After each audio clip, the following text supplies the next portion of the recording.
Witajcie w kolejnym odcinku motoryzacyjnego głosu w twojej hacjendzie. Bo jak widać, polonezowy baron zajechał na swoją kolumbijską hacjendę.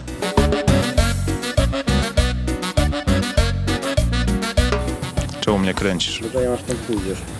Ale ja będę tu stał. No to właśnie masz świetną książkę hotelu. Dobrze, to ja jestem tym hotelem.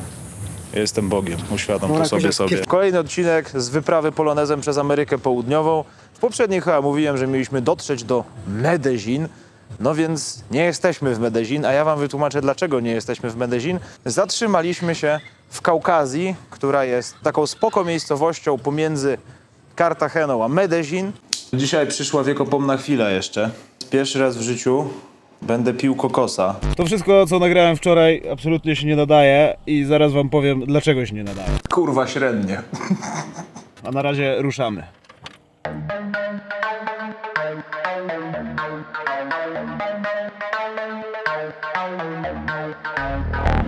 No więc byłem kompletnie martwy, a chciałem wam opowiedzieć o tym, dlaczego nie dojechaliśmy w jeden dzień do Medellin. Teoretycznie to jest 650 km z Cartageny. No, w Europie prosta, łatwa droga. Otóż nie tym razem, ponieważ jesteśmy w Kolumbii, a w Kolumbii jeżdżenie samochodem to w ogóle nie jest domyślny środek transportu i to nie jest takie oczywiste, że gdzieś dojedziesz. I tutaj można wymienić kilka różnych rzeczy. Trzeba zacząć od takiej, powiedzmy, najbardziej prozaicznej. Tutaj generalnie nie jeździ się w nocy, między miastami zwłaszcza. Dlaczego nie jeździ się w nocy? No więc pierwsza kwestia, mało dyskusyjna. Drogi, zwłaszcza w górach, są gówniane. Mnóstwo dziur, osuwisk, ciężarówki, które ledwo są w stanie podjechać pod górę. No ogólnie masakra, tu nawet w dzień się jedzie na drugim biegu, o czym dzisiaj się przekonaliśmy. A poza tym jest jeszcze druga, bardziej dyskusyjna kwestia, bezpieczeństwo. No więc zanim tutaj przyjechaliśmy i jak również tutaj przyjechaliśmy, to wszyscy mówili, że w nocy się nie jeździ, dlatego że grasują partyzanci, zbrojne bandy, złodzieje, w ogóle masakra, jeszcze zwracasz na siebie uwagę, bo jesteś biały, wszystko źle. Nawet jeden dziadek w Cartagenie, który z nami tam mieszkał w, nazwijmy to, hostelu, powiedział, że musimy zdjąć naklejki sponsorów, nie może być Liquimoli i innych, bo nas zabiją. I ten łaz jest oklejony, kurwa, tak samo jak my. Także gratuluję, oczywiście świetnie się zdał. Z drugiej strony, jak zgubiłem kartę w centrum handlowym w Cartagenie, to miły Kolumbijczyk mi ją oddał. I na razie to jeśli chodzi o interakcję z Kolumbijczykami, to spotykamy się z kciukami w górę, machaniem, cieszeniem się, uśmiechem, dużą cierpliwością, jak czegoś nie rozumiemy po hiszpańsku. No, także nasze doświadczenie na razie jest pozytywne, ale to nie oznacza, że tak samo jest w nocy, więc trzymamy się tej zasady, że dla bezpieczeństwa w nocy się nie jeździ. I teraz ważne, mamy w związku z tym tylko równo 12 godzin na jazdę, ponieważ jesteśmy blisko równika i tutaj praktycznie cały rok słońce jest mniej więcej od 6 do 6. Kolejną kwestią związaną właśnie z bezpieczeństwem jest to, gdzie sobie mieszkamy. Otóż musimy szukać miejsc, w których się zatrzymamy, które nie będą jakąś kompletną dupą, tylko trzeba znaleźć, jak na tutejsze standardy, dość drogi hotel, zajazd, który ma zamykany, prywatny parking, no bo w samochodzie mamy mnóstwo po prostu szpeju elektronicznego, wartego więcej niż ten wóz, no i słabo by było go stracić. Zapomniałem, bo dzisiaj jest przyjemnie. Dzisiaj jesteśmy w górach, dzisiaj jest taka temperatura typu 26. Ale jak byliśmy w części karaibskiej, to dlatego właśnie wczoraj umarłem i tego nie opowiedziałem. Zjadają mnie komary, a poza tym chciałbym trochę odpocząć po tej masakrycznej trasie. Przejechałem 350 km, czuję się, jakbym przejechał 1500. Jest wspaniale. Kciuk dla Kolumbii. Bez klimatyzacji w Kolumbii przeżyć jest trudno w samochodzie, bo albo zdychasz właśnie od tego upału i się odwadniasz i potem chcesz umrzeć, albo pojawia się tropikalna ulewa. To jest nawiew na maksa na szybę i zobacz, co się dzieje. Nic się nie dzieje. I tropikalna ulewa to jest coś, co w Polsce zdarza się wcale lub rzadko. I wygląda to tak, że masz po prostu ścianę wody, tak jakbyś wjechał pod wodospad. Nic nie widzisz, wszystko jest zaparowane i te wszystkie czynniki składają się na to, że już nie da się drzeć na strzała.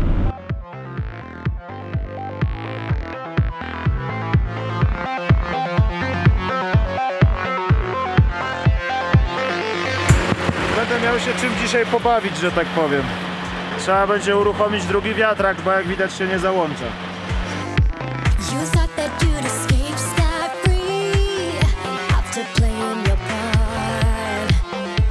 Słuchajcie, mamy pierwszy mały sukces tej wyprawy. Dojechaliśmy do Medellin i jak na razie wszystko działa poza wiatrakiem i rozrusznikiem. Także 600 km, ale po drodze są jakieś niejasne podejrzenia, że byliśmy na 2500 metrów nad poziomem morza, ale w sumie nikt tego nie zweryfikował. Także być może przejechaliśmy przełęcz taką, jaką jarałem się w Maroko, zupełnie na to za bardzo nie zwracając uwagi. Polecam, sprawdzimy wieczorem. Wczoraj byliśmy w Medellin, jak widać, już nie jesteśmy. Jesteśmy na Mazurach, co widać tam za mną. Są jeziora i to ewidentnie są Mazury. Natomiast teraz wam opowiem, dlaczego już nie jesteśmy w Medellin, czyli opowiem wam o samym Medellin. No więc to jest bardzo specyficzne, interesujące miasto, aczkolwiek potrafi zmęczyć.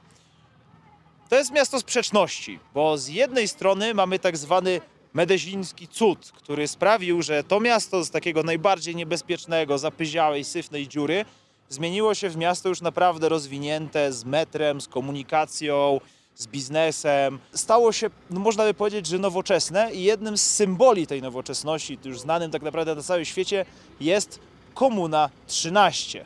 Jesteśmy w Komunie 13, trzymam mikrofon przed ryjem, dlatego że to wszystko tętni muzyką, a ta dzielnica jest właśnie takim symbolem tego cudu w Medellin, czyli tego cudu, w którym miasto, które było światową stolicą morderstw, zmieniło się w całkiem cywilizowane, fajne i ogarnięte miasto. I o co chodzi z tą Komuną 13? Otóż jeszcze 15-20 lat temu, jeśli najwięcej morderstw było w Medellin, to w Komunie 13 było absolutnie najgorzej, tu było ich najwięcej w całym Medellin. Dlaczego? Ta dzielnica była tak naprawdę kompletnie odseparowana od reszty miasta komunikacyjnie, była kompletnie wykluczona komunikacyjnie, była mega biedna i rządzili tutaj partyzanci, gangi, kartele i tak dalej. Tak naprawdę ludzie tutaj nie mieli przyszłości. I co zrobiono, żeby to zmienić? Otóż właśnie stoimy kawałeczek od takiego symbolu tej zmiany, czyli systemu ruchomych schodów. Tak, serio, system ruchomych schodów był powodem, dla którego ta dzielnica zaczęła się zmieniać. Oczywiście wraz z innymi rzeczami, ale to jest symbol. Dzięki tym ruchomym schodom mieszkańcy tej dzielnicy zyskali połączenie ze światem, z resztą Medellin i przede wszystkim zyskali możliwość zarabiania w uczciwy sposób. Także ta dzielnica zaczęła się zmieniać. Dookoła schodów jest mega kolorowo, są graffiti, są knajpki, muzyka, jest bardzo fajnie, może przyjść biały turysta. Jeszcze 20 lat temu by nie mógł tego zrobić. Ale to oczywiście nie oznacza, że to jest koniec zmian, bo jak się rozejrzycie, to dalej tutaj widać kompletne rudery i nadal jest tu dość biednie. Ale to wszystko się zmienia, jest nadzieja i jest lepiej. A żebyście sobie też uświadomili, na czym polega ta Komuna 13 kiedyś wewnątrz Medellin, to wyobraźcie sobie, że Medellin to jest Łódź, a Komuna 13 to są takie bałuty. Więc to tak jakby zrewitalizować bałuty. Mniej więcej, tylko no dużo gorzej niż polskie. Jeszcze tłumacząc, dlaczego te schody były tak ważne. Ta dzielnica została zbudowana kompletnie chaotycznie, bez prawdziwych ulic. Tutaj się nie da wjechać samochodem. Tak naprawdę trzeba było wchodzić po schodach po mega stromym stoku. I dlatego właśnie, jeśli musiałeś 45 minut wracać do domu pod górę, to trochę słaba komunikacja z resztą miasta i dlatego te tak naprawdę ruchome schody zmieniły aż tak wiele. To jest dosłownie zestaw kilku ruchomych schodów, jak z galerii handlowej, co u nas nie byłoby niczym wybitnym. Jak się na to tak po prostu patrzy bez kontekstu, to nie jest wybitne. Ale w kontekście tej dzielnicy to jest naprawdę ważna inwestycja. Natomiast pod kątem zwiedzania fajnie tu wpaść, jest tu ładnie, jest tu kolorowo. Można pójść z przewodnikiem lokalnym, to wam opowie różne historie o tej dzielnicy. Natomiast samo w sobie to nie jest jakiś cud świata UNESCO, żebyście mieli świadomość. Chyba że jaracie się schodami automatycznymi i siedzicie na forum schodyelektryczne.pl, no to wtedy możecie pewnie porozmawiać z panami z obsługi, jaki to model schodów. Nie pomacham wyjątkowo ręką, ale najpiękniejszym elementem wystroju dzielnicy 13 nie są te murale. Jest ten oto Matiz po 15 lifcie. No ale właśnie, to jest ta pozytywna część historii Medellin i tej przemiany Medellin, która się rozwija, natomiast jest też czarna strona tego rozwoju Medellin aktualnego i czarna strona tutejszej turystyki, a raczej narkoturystyki. No właśnie, jeśli chodzi o narkoturyzm, turystykę, to nawet nie będziemy wysiadać do tego zbrodniarza, bo zaraz wam powiem dlaczego, bo szkoda tracić czasu i podbijać temu miejscu popularności.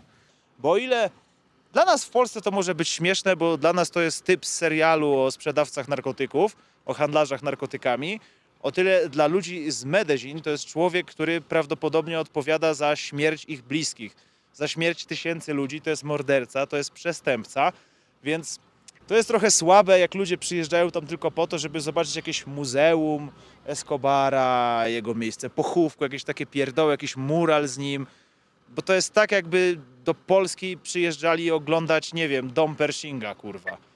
A nawet gorzej, bo Pershing nie miał na sumieniu tylu ludzi, co on, więc nie będziemy się rozwodzić nad Escobarem, ani nad kartelami, bo to nie jest ta Kolumbia, którą po prostu Kolumbijczycy chcą. No i właśnie dlatego stwierdziliśmy, że jedziemy teraz dla odmiany do tej części Kolumbii, która jest pozytywna i która znajduje się od Medellin, 80 km od Medellin, czyli do rejonu Guatapé, a w tym to rejonie Guatapé mamy jeziora oraz, uwaga, potężny głaz. Proszę Państwa, oto jest głaz, oto jest autobus, który przerwał nam nagrywanie. Ten głaz nazywa się La Piedra, czyli istnieje taka legenda, że tam pod spodem znajduje się jedyny sprawny egzemplarz poloneza Piedry i kto będzie na tyle silny, by podnieść ten głaz, a Mariusz Pudzianowski nawet nie dał rady, to dostanie poloneza Piedrę. Dlatego nikt go nie podnosi, bo kto by chciał mieć to gówno. Tak czy siak, idziemy teraz na głaz. Taki strasznie duży, to nie wiem, czy to się liczy jako narzutowy. To jest taka atrakcja turystyczna, że chodzi o to, żeby wejść po milionie schodów na głaz. Zalałem się potem jak świnia, ale dotarłem na górę i jeszcze do tego wygrałem, bo Tomka jeszcze nie ma. Ha. Jakbym chciał chodzić po schodach, to bym został w Warszawie i pojechał do Pałacu Kultury. Atrakcja mniej więcej taka sama. Tylko nie ma jezior.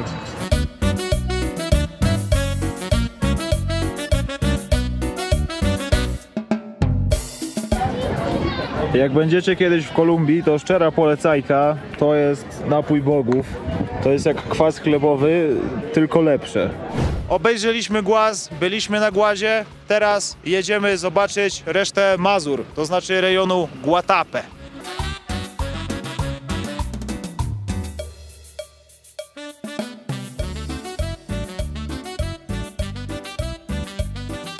Nie wiem, co robi tutaj ta owca.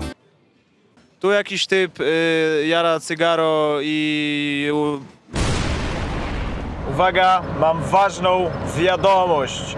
Zapomniałem, więc pamiętajcie, że takiego bydlaka śmierdziela też możecie ubezpieczyć, a nawet powinniście ubezpieczyć, bo inaczej UFG was dojedzie. Więc powinniście to zrobić najlepiej przez jedynie słuszną i najlepszą na świecie, znaczy ja tak uważam, bo zawsze w serduszku porywny wareczkę, gdzie macie od razu oferty różnych ubezpieczycieli, macie cashback, czyli zwrot 150 zł 2 razy i macie, jak skorzystacie, link polecający, który jak wyślecie, możecie zebrać do 2000 zł, bo za każdym razem, jak ktoś skorzysta, jest 50 zł. Także polecam sprawdzić, może wyjdzie wam tanio, może wyjdzie wam fajnie, jak nie to chuj, link macie w opisie. A myśleliście, że już zaczniemy oglądać ładne rzeczy, ale najpierw trzeba zobaczyć takie ładne rzeczy jak ten wrost, zapiekankowóz na Chevrolecie i przyznaję się bez bicia, nawet nie wiem co to za model, a tam jeszcze stoją jakieś dwie dobre rzeczy. Tylko strzeże ich bardzo groźny pies, więc nie wiem czy nie zginę po drodze. O, więc to obstawiam, że to będzie jakieś Isuzu. Tylko ze znaczkiem Chevroleta, bo tutaj wszystko ma znaczki Chevroleta. A co to jest to? Chevrolet. Też Chevrolet? O, no to tu jest Chevrolet w wersji brak silnika. O, i to są ładne rzeczy w Guatapé. No nie, no nie. Ja w Polsce płaczę, że nie mogę kupić Nexi, a tu chłop ma normalnie Deu i to tym razem nie Racer, a Cielo. Czyli też z tych czasów, kiedy powstawało w Rumunii. Ciekawe, gdzie to zmontowali. Śmiałbym się jakby w Rumunii. Zwracam uwagę, jak ma super otwierany bagażnik. Piękna rzecz. A ja kurwa nie mogę tego w Polsce kupić. I zobaczcie, brak korozji. Ale o tym za chwilę wam powiem. Jeszcze nie mogę wyjść z parkingu, bo to jest jeszcze coś pięknego. To jest Spark w Elmatis w chrom pakiecie. Zobaczcie, jak dobrze spasowane to jest. Wszystko w chromach, przyciemniane szyby, sportowy wlew paliwa i nazywa się X-Spark. Nie jest Spark, to jest X-Spark. Patrz, to jest van. O, to jest van. No to jest van, no to jest Chevrolet van. Jest na sprzedaż, możecie zadzwonić. Kurwa, wszystko się nazywa Chevrolet. Jak chcecie mieć przepalone styki, to nie dość, że to jest Corsa w sedanie, to jeszcze nazywa się Chevrolet. General Motors to jest jednak, tak, jest Chevrolet, trochę Mazdy, Renault. O, ale jest Twingo. A propos Renault. Zobaczcie, jakie ładne i niezgnite. Jakieś dokładki progowe, Pro Tuning.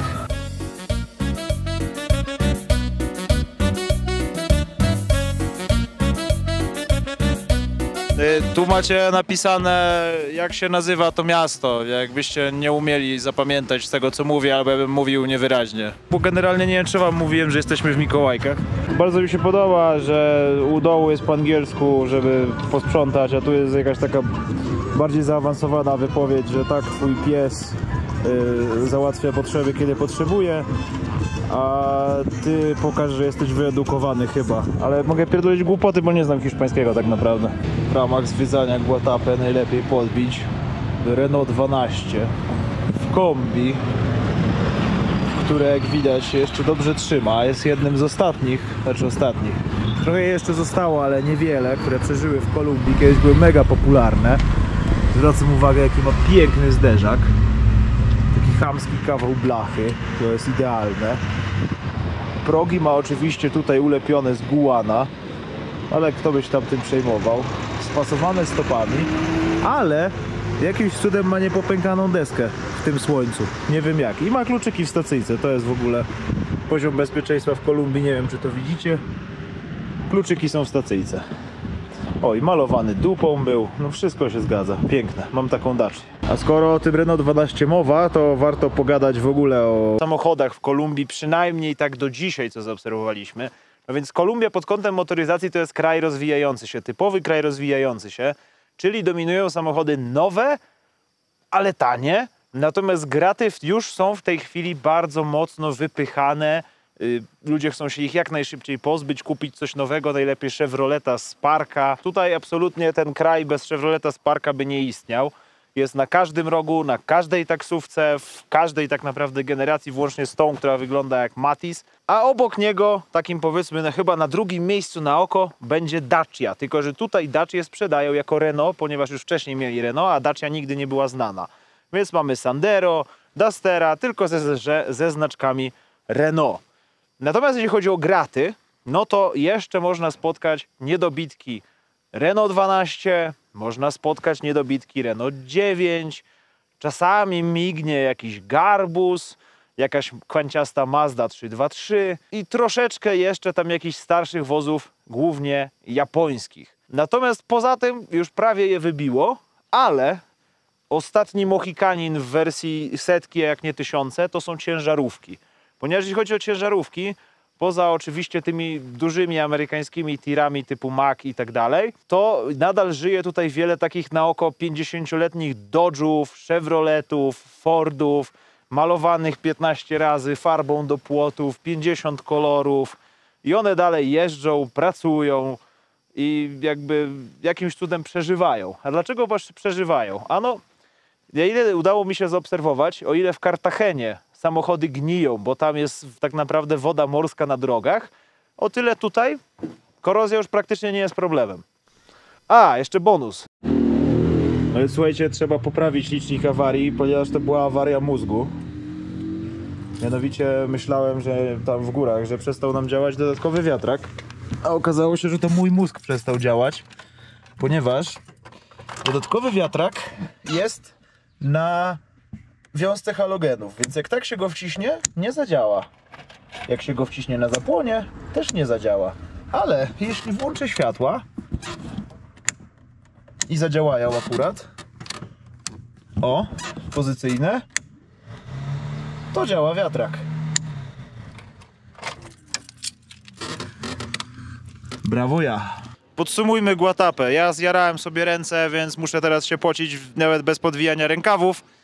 Natomiast zdecydowanie bardziej polecam to miejsce, ten rejon cały, nie tylko to miasto, niż Medellin, bo Medellin to można pójść do Obi, kupić sobie narzędzia albo oleje do poloneza, a pod kątem zwiedzania tak sobie. Natomiast co do Guatapy, widzieliście już skałę, ale tutaj wszędzie jest naprawdę ładnie, są naprawdę fajne te jeziora. Tutaj jesteśmy w tych Mikołajkach dla tych Mazur, czyli w Guatapę.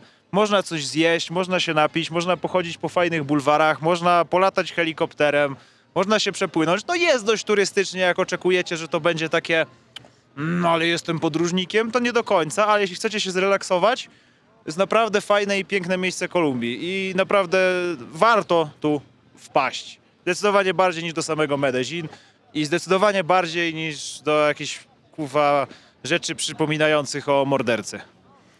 Także to tyle, jeśli chodzi o Guatapę. To tyle z rejonu Medellin, a teraz czeka nas 7-8 godzin jazdy do stolicy, czyli Bogoty. Najbardziej niespodziewaną rzeczą w Kolumbii jest... W dzielnicy warsztatowej najczęściej widać BMW. Kto by pomyślał? Jest nawet E3 śmietnik.